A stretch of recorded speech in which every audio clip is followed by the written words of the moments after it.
Hello everyone. कैसे हैं आप सभी? आई होप आप सभी स्वस्थ होंगे और अपनी तैयारी में व्यस्त होंगे।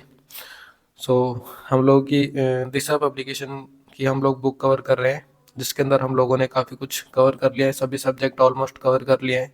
जो हमारा लास्ट सब्जेक्ट रहने वाला है, लास्ट सब्जेक्ट हम लोग कवर कर रहे हैं राजस्थान की पॉलिटी, जिसके अंदर हम लोगों ने काफ़ी टॉपिक कवर कर लिया है। अगर आप लोगों ने वो टॉपिक्स नहीं देखे हैं तो आप लोग चैनल पर विजिट करोगे तो वहाँ पर आपको सभी टॉपिक्स मिल जाएंगे प्लेलिस्ट के साथ। तो आज का हमारा नेक्स्ट टॉपिक रहने वाला है आयोग एवं अधिनियम, यानी कि कमीशन एंड एक्ट्स को हम लोग पढ़ने वाले हैं। राजस्थान के कमीशन एंड एक्ट्स को हम लोग कवर करेंगे लेक्चर के अंदर, आयोग एवं अधिनियम। तो इसको कवर करते हैं। फर्स्ट क्वेश्चन से देख लेते हैं हम लोग, एंड सभी इंपॉर्टेंट क्वेश्चन रहने वाले हैं। आप लोग याद करना आप लोग के लिए कंपलसरी हो जाएगा। सभी इंपॉर्टेंट टॉपिक एंड व्याख्या के साथ हम लोग कवर करेंगे। कौन से अनुच्छेद में कौन सी बात कही गई है उन सभी को देखेंगे हम लोग, क्योंकि एग्जाम्स में काफ़ी क्वेश्चन आ जाते हैं इन सभी के अंदर से। फर्स्ट क्वेश्चन से देख लेते हैं। भारतीय संविधान के किस अनुच्छेद के अंतर्गत राजस्थान राज्य चुनाव आयोग की स्थापना हुई? ऑप्शन नंबर 2, अनुच्छेद नंबर 243 के अंदर इसकी स्थापना हुई थी। Option number 2 is the right answer. Rajasthan police constable, assistant jailer जैसे एग्जाम में आया हुआ क्वेश्चन इंपॉर्टेंट रहेगा आपके लिए। नेक्स्ट इसकी व्याख्या देखते हैं। पंचायत राज संस्थाओं अनुच्छेद नंबर 243 के में एवं शहरी निकायों अनुच्छेद नंबर 243 के जेड ए में हम लोगों ने लास्ट लेक्चर में देखा था। इनको आप लोग देख लेंगे एक बार, तभी ये लेक्चर समझ में आएगा। में चुनाव कराने हेतु राजस्थान में राज्यपाल द्वारा निर्वाचन आयोग एक सदस्य का गठन किया गया है। 73वां संविधान संशोधन अधिनियम द्वारा स्थापित संविधान का अनुच्छेद नंबर 243 के तय यानी कि 243 के यह व्यवस्था करता है कि पंचायतों के लिए कराए जाने वाले सभी निर्वाचनों के लिए निर्वाचन नामावली तैयार कराने का और उन सभी निर्वाचनों के संचालन का अधीक्षण, निदेशन और नियंत्रण एक राज्य निर्वाचन आयोग में निहित होगा। इसमें एक राज्य निर्वाचन आयुक्त होगा जो राज्यपाल द्वारा नियुक्त किया जाएगा। इसका एक सचिव होगा जो राज्य निर्वाचन अधिकारी भी होता है। अनुच्छेद नंबर 243 जेड ए के अंदर नगर पालिकाओं के लिए कराए जाने वाले सभी निर्वाचनों के लिए निर्वाचन नामावली तैयार कराने का और उन सभी निर्वाचनों के संचालन का अधीक्षण, निदेशन और नियंत्रण अनुच्छेद नंबर 243 के में निर्दिष्ट राज्य निर्वाचन आयोग में निहित होगा। नेक्स्ट, राज्य निर्वाचन आयोग क्या है? ऑप्शन नंबर 1 एक सदस्यीय आयोग है और राज्य निर्वाचन आयोग option number 1 is the right answer. राज्य का निर्वाचन आयोग है तो राज्य का निर्वाचन आयोग ऑप्शन नंबर 2 एक संवैधानिक संस्था है। Option number 2 is the right answer. Rajasthan राज्य निर्वाचन आयोग के संबंध में कौन सा कथन सही है? तो निम्न में से कौन सा कथन सही हो जाएगा? ऑप्शन नंबर 3, 2 एंड 3 कथन सही हो जाएंगे। तो 2-3 कथन देख लेते हैं। राजस्थान राज्य निर्वाचन आयोग एकल सदस्यीय आयोग है जिसकी अध्यक्षता राज्य निर्वाचन आयुक्त द्वारा की जाती है, तो ये सही हो जाएगा। एंड राजस्थान राज्य निर्वाचन आयोग का एक सचिव है जो राज्य का मुख्य निर्वाचन अधिकारी भी होता है, तो ये भी सही हो जाएगा। 2 और 3 दोनों ही सही हो जाएंगे। Option number 3 is the right answer. राज्य निर्वाचन आयोग के बारे में सही कथन का चुनाव कीजिए। तो निम्न में से कौन कौन से सही हो जाएंगे? कथन नंबर 1, राज्य की पंचायत एवं नगर पालिकाओं के चुनाव के लिए निर्वाचन सूची तैयार करना, ये सही हो जाएगा एकदम। और कथन नंबर 2 क्या कहता है? पंचायतों व नगर पालिकाओं के लिए चुनाव संपन्न कराना, तो ये भी सही हो जाएगा। तो 1 और 2 सही हो जाएंगे, दोनों ही कथन सही हो जाएंगे। Option number 3 is the right answer. Rajasthan राज्य निर्वाचन आयोग के संदर्भ में कौन सा कथन असत्य है? तो निम्न में से ऑप्शन नंबर 4 असत्य हो जाएगा। राज्य निर्वाचन आयोग द्वारा पंचायती राज संस्थाओं के लिए 11वें आम चुनाव सितंबर अक्टूबर 2020 में 25 जिलों के लिए संपादित किए गए, तो ये गलत हो जाएगा एकदम, इसलिए ऑप्शन नंबर 4 सही हो जाएगा हमारा आंसर। राजस्थान राज्य चुनाव आयोग के संबंध में कौन सा कथन सही कथन है? तो निम्न में से दोनों ही कथन सही हो जाएंगे। राजस्थान राज्य चुनाव आयोग एकल सदस्यीय आयोग है जिसका नेतृत्व राज्य चुनाव आयोग करते हैं, ये कथन सही हो जाएगा। कथन नंबर 2, राजस्थान राज्य चुनाव आयोग एक संवैधानिक संस्था है, तो ये भी कथन सही हो जाएगा। दोनों ही कथन सही हो जाएंगे। Option number 2 is the right answer. Rajasthan राज्य निर्वाचन आयोग का गठन हुआ, तो इसका गठन कब हुआ था, कौन से सन के अंदर हुआ था? जुलाई 1994 में इसका गठन हुआ था। इंपॉर्टेंट क्वेश्चन है, इंपॉर्टेंट मार्क कर लेना गाइस, इंपॉर्टेंट क्वेश्चन है। कॉलेज व्याख्याता, उद्योग निरीक्षक, Rajasthan police constable, EO, RO, jail प्रहरी, राजस्थान पुलिस कांस्टेबल, ऐसे काफ़ी एग्जाम्स में आए हुए क्वेश्चन है, इंपॉर्टेंट क्वेश्चन रहेगा। जुलाई 1994 याद रखना। Option number 2 is the right answer. Rajasthan निर्वाचन आयोग के अध्यक्ष देख लेते हैं हम लोग। फर्स्ट अध्यक्ष कौन से थे, द्वितीय कौन से थे, तो इस प्रकार से देखते हैं। तो अमर सिंह राठौड़ राजस्थान निर्वाचन आयोग के प्रथम अध्यक्ष थे, जो कि मोस्ट इम्पोर्टेंट मार्क करना है इसे, और मोस्ट इम्पोर्टेंट आपको अच्छे से याद करना है। प्रथम निर्वाचन आयोग के अध्यक्ष कौन थे? अमर सिंह राठौड़ है। इनका कार्यकाल 1 जुलाई 1994 से 1 जुलाई 2000 तक इनका कार्यकाल रहा था। तो याद रखना 6 साल तक इन्होंने अपनी गद्दी संभाली थी, याद रखना। द्वितीय एन आर भसीन द्वितीय निर्वाचन आयोग के अध्यक्ष बने थे 2 जुलाई 2000 से 2 जुलाई 2002 तक इनका कार्यकाल चला था। नेक्स्ट, तृतीय इंद्रजीत खन्ना 26 दिसंबर 2002 से 26 दिसंबर 2007 तक इनका कार्यकाल चला था। नेक्स्ट, अशोक कुमार पांडे 1 अक्टूबर 2008 से 30 सितंबर 2013 तक इनका कार्यकाल था। पांचवा, राम लोभाया, इंपॉर्टेंट है, राम लोभाया भी याद रखना। 1 अक्टूबर 2013 से 31 मार्च 2017 तक इनका कार्यकाल था। एंड छठे, प्रेम सिंह मेहरा 3 जुलाई 2017 से 3 जुलाई 2022 तक इनका कार्यकाल था। नेक्स्ट, सातवें, मधुकर गुप्ता 14 अगस्त 2022 से वर्तमान तक इनका कार्यकाल चल रहा है। तो याद रखेंगे आप लोग। अगस्त 2022 में किसी राजस्थान का मुख्य निर्वाचन आयुक्त नियुक्त किया गया, तो किसे किया गया था? ऑप्शन नंबर 3, श्री मधुकर गुप्ता को नियुक्त किया गया था। Option number 3 is the right answer. Rajasthan का कौन सा विधानसभा निर्वाचन क्षेत्र भारत के निर्वाचन आयोग द्वारा क्रमांक 1 पर है? ऑप्शन नंबर 3 सादुल शहर is the right answer. RS pre में आया हुआ क्वेश्चन है। भारतीय निर्वाचन आयोग द्वारा राजस्थान विधानसभा क्षेत्र के संस्थान आवंटनों में गंगानगर के शार्दुल शहर को क्रमांक 1 पर रखा गया है, जबकि झालावाड़ जिले का मनोहर थाना विधानसभा क्षेत्र को क्रमांक 200 पर रखा गया है। सदस्य क्षेत्र के स्थान आवंटनों में श्रीगंगानगर को क्रमांक 1 पर रखा गया है, जबकि झालावाड़ 12 सदस्य क्षेत्र को क्रमांक 25 पर रखा गया है।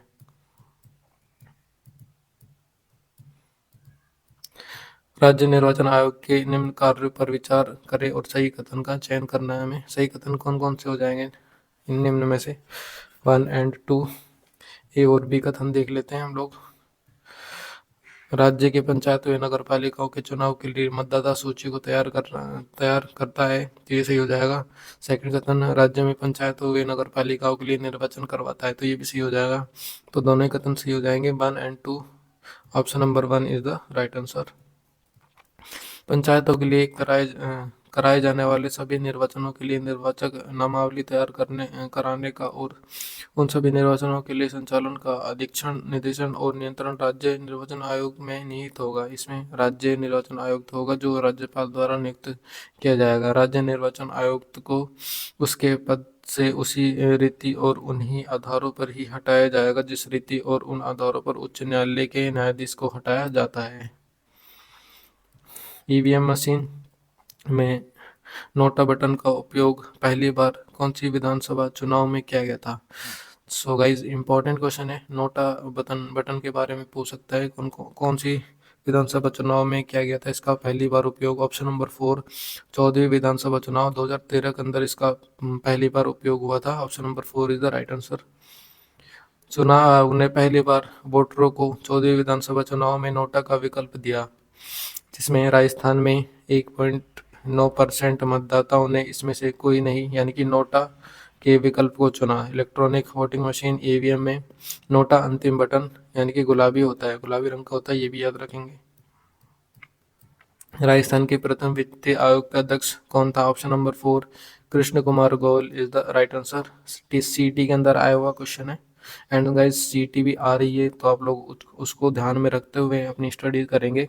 अब इस बार 60% का प्रावधान सुनने में आ रहा है, अभी कंफर्म नहीं हुआ है, फिर भी आप लोग अच्छे से अपनी तैयारी को रखेंगे। नेक्स्ट देखते हैं, आप लोग प्लेलिस्ट बना रखी, तो प्लेलिस्ट को सभी को चेक कर सकते हैं, वो सभी इंपॉर्टेंट रहने वाली है सीटी के एग्जाम्स के पॉइंट ऑफ व्यू से। ये सारे क्वेश्चन सीटी में आने लायक क्वेश्चन होते हैं गाइज, इंपॉर्टेंट रहते हैं ये सारे, तो इनको आप लोग अच्छे से कंटेस्ट याद कर लेंगे। व्याख्या देखते हैं फिलहाल हम लोग। राजस्थान वित्त आयोग अध्यक्ष प्रथम गठन कब हुआ था? 24 अप्रैल 1994। अध्यक्ष कौन बने थे? कृष्ण कुमार गोयल जी प्रथम अध्यक्ष बने थे। कार्यकाल इनका 1 अप्रैल 1995 से 31 मार्च 2000 तक इनका कार्यकाल चला था। नेक्स्ट, गठन कब हुआ था? 7 मई 1999 को। अध्यक्ष कौन बने थे? हीरलाल देवपुरा। कार्यकाल 1 अप्रैल 2000 से 31 मार्च 2005 तक इनका कार्यकाल था। थर्ड, गठन मई 2004 में। अध्यक्ष माणक चंद्र सुराणा। कार्यकाल 1 अप्रैल 2005 से 31 मार्च 2010 तक इनका कार्यकाल था। फोर्थ, गठन 13 अप्रैल 2011। अध्यक्ष डॉक्टर बी डी कल्ला। इनका कार्यकाल 1 अप्रैल 2010 से मार्च 2015 तक इनका कार्यकाल था। इंपॉर्टेंट, बी डी कल्ला याद रखेंगे। पांचवें, इनका गठन कब हुआ था? 2014 के अंदर। अध्यक्ष कौन थे? डॉक्टर ज्योति किरण। कार्यकाल 1 अप्रैल 2015 एंड मार्च 2020 तक इनका कार्यकाल था। 6 नंबर के गठन 22 अप्रैल 2021। अध्यक्ष प्रद्युमन सिंह। इनका कार्यकाल 1 अप्रैल 2020 से 31 मार्च 2025 तक इनका कार्यकाल चल रहा है, तो याद रखेंगे, इंपॉर्टेंट। 2031 मार्च 2025 तक इनका कार्यकाल समाप्त हो गया था, ये याद रखना। आजकल राजस्थान में कौन सा राज्य वित्त आयोग कार्य कर रहा है? ऑप्शन नंबर 1 छठा इज द राइट आंसर। 6 कार्य कर रहा है। निम्न में से किसको राजस्थान में छठवें वित्त आयोग का अध्यक्ष नियुक्त किया गया है? Option number 4 Pradyuman Singh is the right answer. Important question. Rajasthan वित्त आयोग राजस्थान के राज्य वित्त आयोग राजस्थान के अध्यक्ष वे एवं उनके आवंटन कार्यकाल के संबंध में निम्नलिखित में से कौन सा युग सुमेलित नहीं है? तो निम्न में से ऑप्शन नंबर 2 ज्योतिकरण 2010 से 11 2010 से 11 से 14 से 15, तो ये सम्मिलित नहीं होगा। Option number 2 is the right answer. Rajasthan में छठे राज्य वित्त आयोग के बारे में कौन सा कथन सही नहीं है? तो छठे के बारे में बताना है हमें। तो छठे के बारे में, आयोग का गठन दिसंबर 2020 में संविधान के अनुच्छेद नंबर 243 के तहत किया गया था, तो ये गलत हो जाएगा। Option number 1 is the right answer. राज्य वित्त आयोग के अध्यक्ष का आरोही कालानुक्रम के आधार पर सही विकल्प का चयन कीजिए। ऑप्शन नंबर 4 हीरलाल देवपुरा, माणिक्य सुराणा और B D Kalla is the right answer. Option number 4 is the right answer. पंचायतों के लिए गठित राजस्थान राज्य वित्त आयोग संविधान के किस अनुच्छेद के अंतर्गत उल्लेखित है? ऑप्शन नंबर 1 अनुच्छेद नंबर 243 के जय के अंदर ये सुमेलित है, उल्लेखित है। Option number 1 is the right answer. Panchayati Raj संस्थाओं 243 के आई यानी कि जय एवं शहरी निकायों 243 के वाई में वित्तीय स्थिति सुदृढ़ करने तथा पर्याप्त मात्रा में वित्तीय संसाधन उपलब्ध कराने हेतु सुझाव देने हेतु राज्यपाल द्वारा प्रत्येक 5 वर्ष में वित्त आयोग का गठन किया जाता है। राज्य वित्त आयोग राज्यपाल को वित्तीय स्थिति के बारे में अनुशंसा करता है। वित्त आयोग के अध्यक्ष का कार्य ग्रहण की तिथि 5 वर्ष या 65 वर्ष की आयु जो भी पहले होता है। राजस्थान सूचना आयोग का गठन कब हुआ था? राजस्थान सूचना आयोग का गठन कब हुआ था? 18 अप्रैल 2006 को इसका गठन हुआ था। सूचना आयोग इंपॉर्टेंट, राजस्थान सूचना आयोग के बारे में पूछ सकता है एग्जाम यार, तो इसका गठन कब हुआ था? 18 अप्रैल 2006 के अंदर इसका गठन हुआ था। 18 अप्रैल 2006। राजस्थान में राज्य सूचना आयोग का गठन 18 अप्रैल 2006 को किया गया है। राजस्थान राज्य सूचना आयोग के संवैधानिक व स्वायत्तशाही निकाय है। इसका ध्येय वाक्य आवधानी जनेभ्य है। आवधानी जनेभ्य इसका ध्येय वाक्य, तो याद रखना इसे। निम्न में से राज्य सूचना आयोग राजस्थान के संदर्भ में कौन सा कथन सही है? तो राजस्थान के संदर्भ में राजस्थान सूचना आयोग के संदर्भ में कौन सा कथन सही हो जाएगा? ऑप्शन नंबर 2 सिर्फ एक व 2 ही सही हो जाएंगे। ये है एक संवैधानिक निकाय, ये है स्वायत्तशाही निकाय, तो ये दोनों सही हो जाएंगे। Option number 2 is the right answer. Rajasthan राज्य के प्रथम मुख्य सूचना आयुक्त कौन थे? राजस्थान राज्य के प्रथम मुख्य सूचना आयुक्त डॉक्टर बी डी कोरानी थे। Option number 3 is the right answer. Rajasthan सूचना आयोग के अध्यक्ष देख लेते हैं। फर्स्ट कौन थे? Doctor B D Korani. 18 अप्रैल 2006 को उनका गठन हुआ था, ये अध्यक्ष बने थे। इम्पोर्टेंट। फर्स्ट को तो आपको कंटेस्ट याद करना ही होता है, जरूर याद करना होता है। फर्स्ट के बारे में काफ़ी बार एग्जामिनर पूछ लेता है। एंड सेकंड कौन थे? टी श्रीनिवासन, 5 सितंबर 2011 को ये अध्यक्ष बने थे। थर्ड सुरेश कुमार चौधरी, 6 नवंबर 2015 को अध्यक्ष बने थे। फोर्थ देवेंद्र भूषण गुप्ता, 11 दिसंबर 2020 को ये अध्यक्ष बने थे। एंड फिफ्थ मोहनलाल लाठर, 9 जुलाई 2024 से निरंतर ये अध्यक्ष के रूप में कार्यरत हैं। ऑप्शन सॉरी मोहनलाल लाठर याद रखना, फिलहाल में अध्यक्ष के रूप में निरंतर है, सूचना आयोग के अध्यक्ष के रूप में। कौन सा एक राज्य मुख्य सूचना आयुक्त व राज्य सूचना आयुक्त की नियुक्ति के लिए गठित समिति का सदस्य नहीं होता है? तो निम्न में से कौन सा नहीं होता? ऑप्शन नंबर 2 राज्यपाल द्वारा नाम निर्देशित उच्च न्यायालय का एक न्यायाधीश। Option number 2 is the right answer. राज्य सूचना आयोग अध्यक्ष अध्याय 4 के अधिनियम की धारा 15 गठन। राज्य सूचना आयोग केंद्र सूचना आयोग की तरह एक संवैधानिक व स्वायत्तशासी निकाय है। राज्य सूचना आयोग में एक राज्य मुख्य सूचना आयुक्त एवं आवश्यकतानुसार अधिकतम 10 सूचना आयुक्त होंगे, जिसकी नियुक्ति राज्यपाल द्वारा निम्नलिखित समिति की सिफारिश पर की जाएगी। कौन कौन सी समिति की सिफारिश पर? मुख्यमंत्री समिति के अध्यक्ष, विधानसभा के प्रतिपक्ष के नेता और मुख्यमंत्री द्वारा मनोनीत कैबिनेट मंत्री। इसकी योग्यता व अयोग्यता वही है जो केंद्र मुख्य सूचना आयुक्त व अन्य सूचना आयुक्तों के लिए निर्धारित है। राज्य के मुख्य सूचना आयुक्त की नियुक्ति कौन करता है? ऑप्शन नंबर 4 राज्यपाल is the right answer. Rajasthan राज्य सूचना आयोग के गठन में निम्न की भूमिका नहीं होती है। ऑप्शन नंबर 1 राष्ट्रपति व प्रधानमंत्री की भूमिका नहीं होती है। राजस्थान के मुख्य सूचना आयुक्त का कार्यकाल कितना होता है? ऑप्शन नंबर 2 5 वर्ष या 65 वर्ष की आयु तक जो भी पहले हो इसका कार्यकाल होता है। Option number 2 is the right answer. Rajasthan के मुख्य सूचना आयुक्त की पदावधि देख लेते हैं। सभी के लिए पद ग्रहण की तिथि 5 वर्ष या 65 वर्ष तक की आयु जो भी पहले हो। केंद्र सरकार ने सूचना का अधिकार संशोधन कानून 2019 द्वारा राज्य मुख्य सूचना आयुक्त के कार्यकाल को घटाकर 3 वर्ष या 65 वर्ष तक कर दिया है। मुख्य सूचना आयुक्त या अन्य सूचना आयुक्तों का राज्य स्तर पर कौन हटा सकता है? तो इनको स्वयं राज्यपाल द्वारा हटाया जा सकता है और कोई इन्हें हटा नहीं सकता है। Option number 1 is the right answer. निम्नलिखित कथनों को पढ़कर सही विकल्प का चयन करें। तो सही विकल्प का चयन करने में कौन सा विकल्प सही हो जाएगा? कथन नंबर 1 सही हो जाएगा। राजस्थान सूचना आयोग प्रबंधन अधिनियम 2007 को सूचना का अधिकार अधिनियम 2005 की धारा 15 के 4 के तहत बनाया गया था। तो ये सही हो जाएगा। Option number 1 is the right answer. सूचना का अधिकार अधिनियम के तहत दायर शिकायत या अपील पर निर्णय लेते समय आयोग देरी से सूचना देने, सूचना को खुर्द-बुर्द करने, रुकावट डालने आदि के आरोप में दोषी लोक सूचना अधिकारी पर 250 रुपये प्रतिदिन की दर से दंडारोपण कर सकता है, जो राशि अधिकतम 25,000 तक हो सकती है। राजस्थान सूचना आयोग सूचना नहीं देने पर अधिकतम कितनी राशि का जुर्माना आरोपित कर सकता है? ऑप्शन नंबर 4 25,000 अधिकतम जुर्माना आरोपित कर सकता है। Option number 4 is the right answer. निम्न में से क्या सूचना का अधिकार अधिनियम 2005 की धारा के 4 के अनुसार लोक प्राधिकारी की बाध्यता में शामिल नहीं है? तो क्या शामिल नहीं है?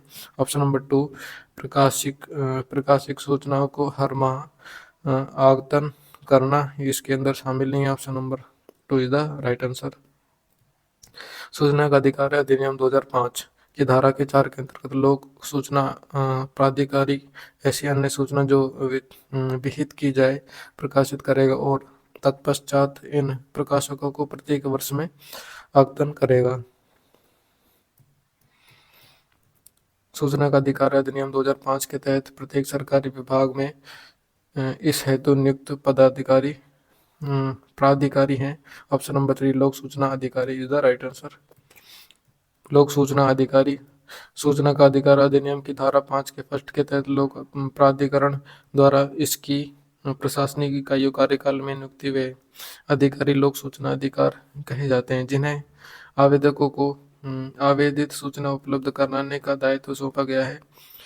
विभागाध्यक्षों के अधीनस्थ वरिष्ठ अधिकारी को लोक सूचना अधिकारी नियुक्त किया जाएगा। निम्नलिखित कथनों को पढ़िए वे सही गुट का सही गुट चुनना है हम लोगों को कथनों के आधार पर। तो कौन कौन से कथन सही हो जाएंगे? सूचना का अधिकार अधिनियम 2005 के उद्देश्य प्रशासन व पारदर्शिता तथा उत्तरदायित्व लाना है, तो ये सही हो जाएगा। अरुणा राय उस आंदोलन का नेतृत्व किया अरुणा राय ने उस आंदोलन का नेतृत्व किया जिसमें सूचना का अधिकार अधिनियम के अधिनियम होने का मार्ग प्रदर्शित किया। तो ऑप्शन नंबर ये दोनों ही कथन सही हो जाएंगे। ऑप्शन नंबर 4 सही हो जाएगा हमारा। Option number 4 is the right answer. आमजन की सभी उपयोगी सूचनाओं तक पहुंच सुनिश्चित करने तथा उन्हें आसानी से उपलब्ध कराने के लिए सूचना का अधिकार अधिनियम 2005 दिनांक 15 जून 2005 से राजस्थान सहित संपूर्ण देश में प्रभावी हो गया। इसके कुछ प्रावधान तुरंत तथा अधिकांश 12 अक्टूबर 2005 से लागू किए गए हैं। सूचना का अधिकार अधिनियम 2005 की किस धारा के अंतर्गत राजस्थान के लोक अधिकारी पर राजस्थान राज्य सूचना आयोग का आदेश बाध्यकारी होगा? ऑप्शन नंबर 4 19 के साथ में ये बाध्यकारी होगा। Option number 4 is the right answer.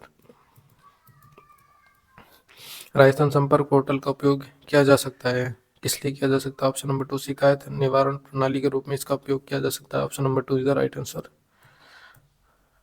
Rajasthan संपर्क जन सामान्य की शिकायतों को दर्ज कराने और समस्याओं का निराकरण हेतु 2014 में शुरू किया गया। इसमें बिना कार्यालय के उपस्थित हुए समस्याओं को ऑनलाइन दर्ज कराने की सुविधा है इसके अंदर।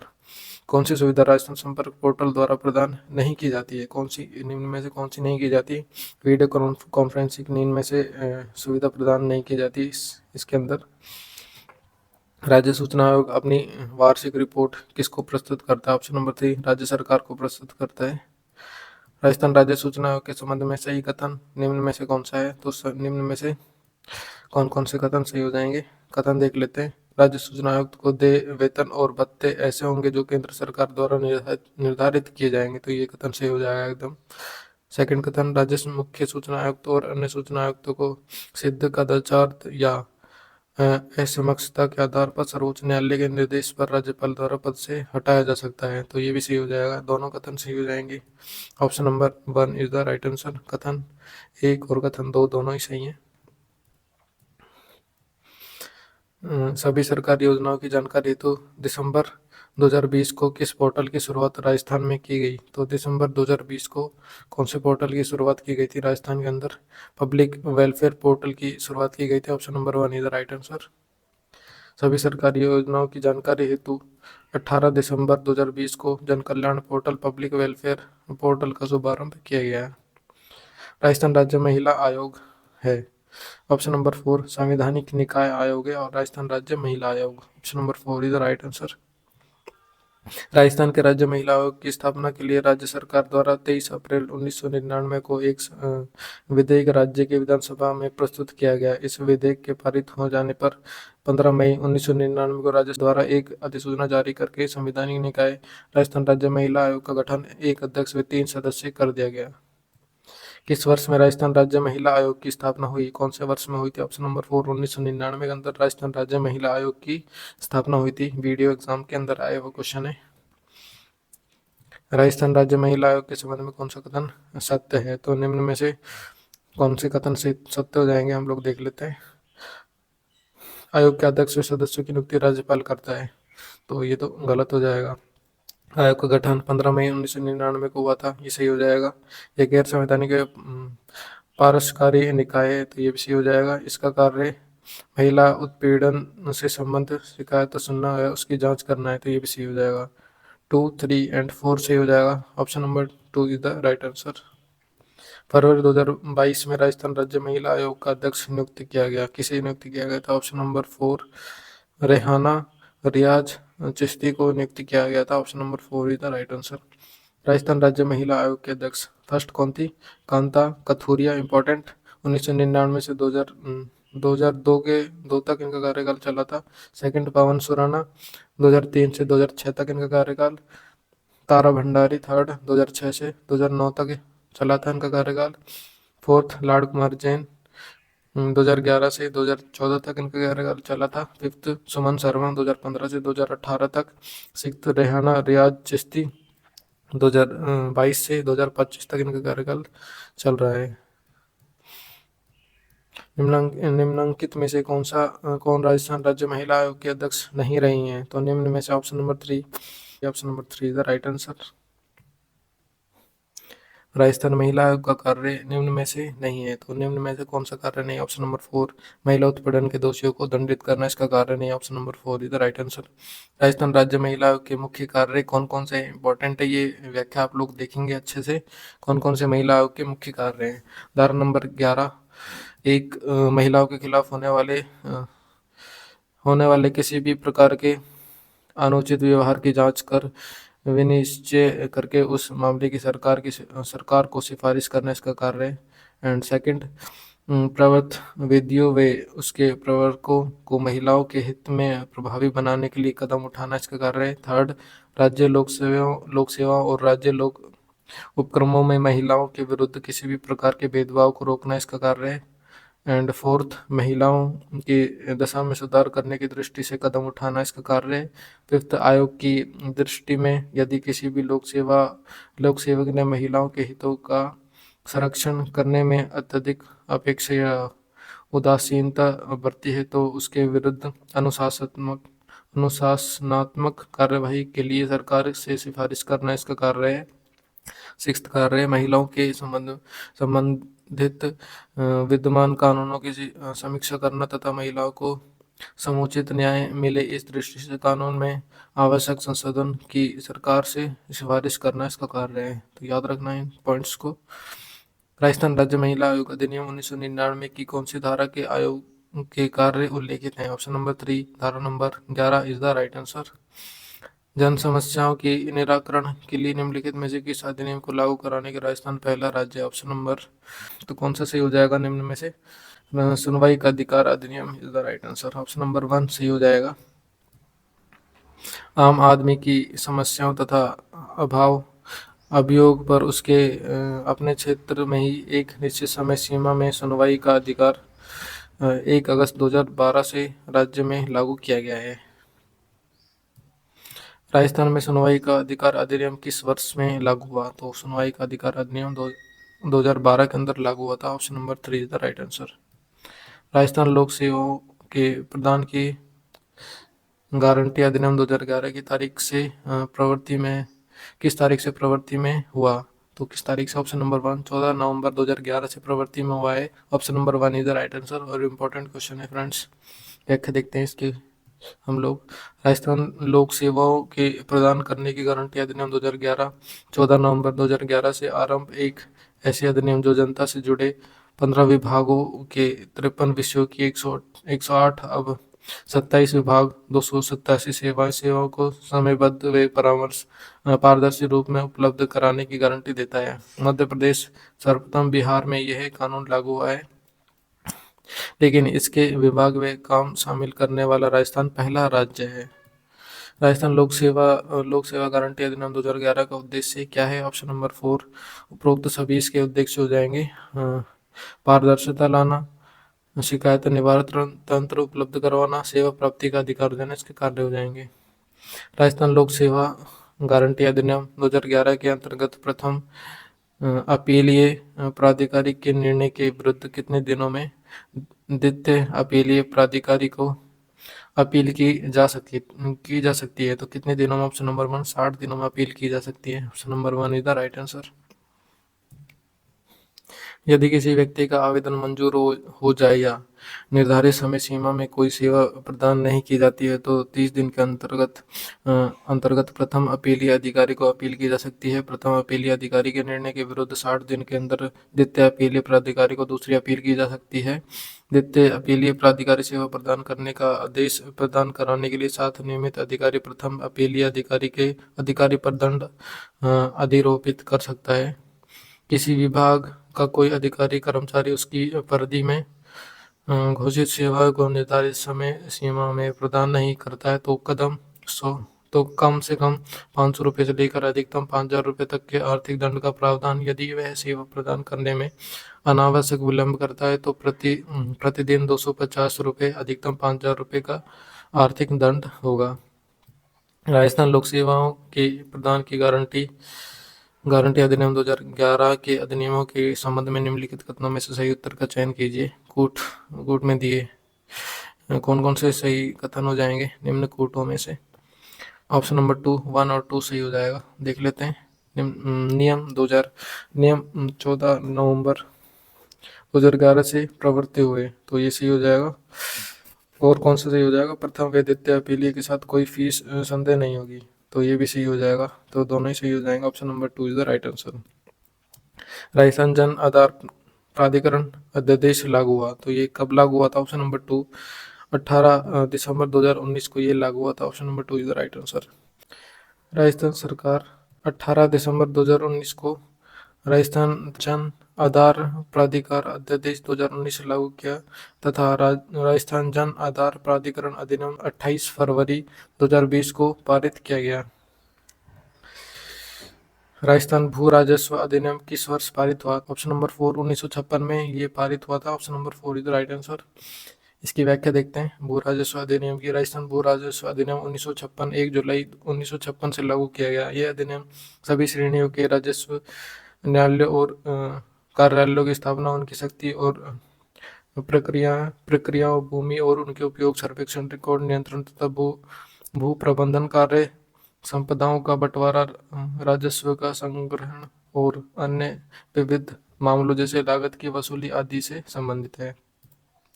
राजस्थान में राजस्व मंडल की स्थापना कब हुई? ऑप्शन नंबर 1 1949 को राजस्व मंडल की स्थापना हुई थी। Important question. राजस्व मंडल के बारे में देखते हैं। राजस्व मंडल का मुख्यालय अजमेर में है। राजस्व मंडल का प्रथम अध्यक्ष ब्रजचंद्र शर्मा थे। राज्य में भू अभिलेखों, भू राजस्व व भू प्रबंध की व्यवस्था हेतु 1 नवंबर 1949 को राजस्व मंडल की स्थापना की गई है। एक अर्ध न्यायिक निकाय है। वर्तमान में राजस्व मंडल अपने मूल कार्यों के अलावा कृषि संबंध आंकड़े, पशुगणना व सिंचाई संबंधी आंकड़े भी एकत्रित करता है। राजस्थान राजस्व मंडल का मुख्यालय कहाँ है? ऑप्शन नंबर 3 अजमेर के अंदर इसका मुख्यालय स्थित है। Option number 3 is the right answer. Important question, latest 2024 के अंदर आया हुआ क्वेश्चन है सीटी के अंदर। राजस्थान में प्रथम राजस्व दिवस का आयोजन कब हुआ? ऑप्शन नंबर 4 15 अक्टूबर 2000 को ये आयोजन हुआ था। Option number 4 is the right answer. 15 अक्टूबर 1955 को राजस्थान काश्तकारी कानून प्रदेश में लागू हुआ था, जो और खेत जोतने वाले काश्तकारों और खातेदारी अधिकारी मिले थे। इसलिए 15 अक्टूबर 2020 को राजस्थान में प्रथम राजस्व दिवस मनाया गया।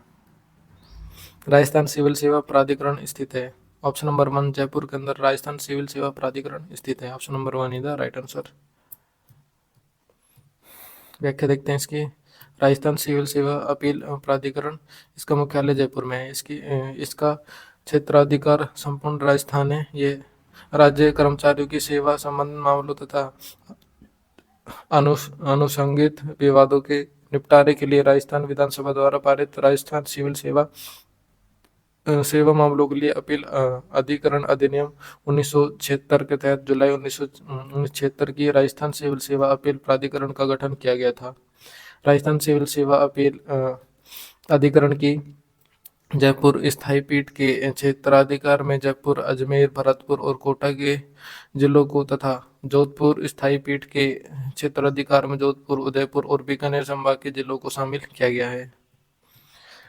राजस्थान सिविल सेवा अपील ये अधिकरण की जयपुर पीठ के क्षेत्राधिकार में आने वाले संभागों के सही समूह को पहचानिए। कौन सा सही समूह हो जाएगा? ऑप्शन नंबर 3 जयपुर, अजमेर, भरतपुर व Kota is the right answer. Jaipur, Udaipur और जोधपुर के वायु गुणवत्ता सूचकांक AQI की जानकारी साझा करने हेतु राजस्थान में जून 2016 में मोबाइल एप्लीकेशन का शुभारंभ किया। ऑप्शन नंबर 1 राय वायु is the right answer. Option number 1 is the right answer. Mobile app Rajvayu राज्यमंडल द्वारा राज्य वायु नामक वायु गुणवत्ता सूचकांक की जानकारी हेतु मोबाइल ऐप 5 जून 2016 को लॉन्च किया गया। यह मोबाइल ऐप यूनिसेफ, राजस्थान सरकार, भारतीय उष्ण कटिबंधीय मौसम विज्ञान संस्थान व भारत सरकार के पृथ्वी विज्ञान मंत्रालय के तकनीक सहयोग से विकसित किया गया है। राज्य मंत्रिमंडल ने एक प्राधिकरण यानी कि अथॉरिटी गठन के प्रस्ताव को मंजूरी दी है, जो राजस्थान राज्य सरकार की जन कल्याणकारी योजनाओं में जवाबदेही के साथ पारदर्शिता, एक जन सहभागिता और जन संतुष्टि एवं गुणवत्ता सुनिश्चित करेगा। इस प्राधिकरण का नाम क्या है? ऑप्शन नंबर 2, राजस्थान सामाजिक व निष्पादन संकेषण प्राधिकरण is the right answer. Rajasthan सरकार ने योजनाओं और कार्यक्रमों को लागू कराने वाले सरकारी विभाग, उपक्रमों और अन्य एजेंसियों के प्रदर्शन का आकलन करने के लिए राजस्थान सामाजिक एवं निष्पादन अंकेक्षण प्राधिकरण के गठन के प्रस्तावों को मंजूरी 1 सितंबर 2022 को दी थी। राजस्थान में नियोजन विभाग की स्थापना कब हुई? ऑप्शन नंबर 4, 1953 के अंदर इसकी स्थापना हुई थी। जुलाई 1953 में पहली बार मुख्यमंत्री की अध्यक्षता में नियोजन विभाग की स्थापना की गई। राजस्थान राज्य योजना बोर्ड का अध्यक्ष निम्नलिखित में से कौन होता है? ऑप्शन नंबर 4, मुख्यमंत्री इसका अध्यक्ष होता है। हाल ही में राजस्थान कर्मचारी चयन बोर्ड का नया अध्यक्ष किन्हें नियुक्त किया गया? ऑप्शन नंबर 3, हरि प्रसाद शर्मा को नियुक्त किया गया। कर्मचारी चयन बोर्ड के अध्यक्ष देख लेते हैं। फर्स्ट कौन थे? राम खिलाड़ी मीणा, प्रथम अध्यक्ष 10/10/2014 से 17/3/2017 तक इनका कार्यकाल चला था। सेकंड, डॉक्टर नंद सिंह नरू का कार्यवाहक 17/3/2017 से 23/2/2018 तक इनका कार्यकाल। थर्ड, डॉक्टर BL जटावत 24/2/2018 से 16/1/2021 तक। हरिप्रसाद शर्मा 31/1/2021 से 17/8/2023 तक। मेजर जनरल आलोक राज, जो कि राजस्थान के वर्तमान के चेयरमैन है। आलोक राज को तो आप लोग जानते ही होंगे। इनका कार्यकाल 2023 से अब तक चल रहा है, याद रखेंगे, इंपॉर्टेंट। सो फ्रेंड्स, आज का लेक्चर कैसा लगा आप लोग कमेंट बॉक्स में बताना और सब्सक्राइब कर देना चैनल को। फ्रेंड्स, आपका अपना चैनल है, तो इसको सब्सक्राइब कर देना एंड वीडियो को लाइक ज़रूर करके जाना। आप लोग वीडियो को लाइक नहीं करते हो, मैं देखता हूँ इतने व्यूज़ आते हैं तो उस हिसाब से लाइक भी नहीं आते हैं। पहली बात तो व्यूज़ ही कम आते हैं, पता नहीं क्यों। मैं इतनी मेहनत कर रहा हूँ आप लोगों के लिए, फिर भी तो आप लोग लाइक ज़रूर से कर देंगे एंड सब्सक्राइब भी कर देंगे चैनल को। तो मिलते हैं नेक्स्ट वीडियो में नेक्स्ट इंपॉर्टेंट टॉपिक के साथ। तब तक के लिए जय हिंद, जय भारत।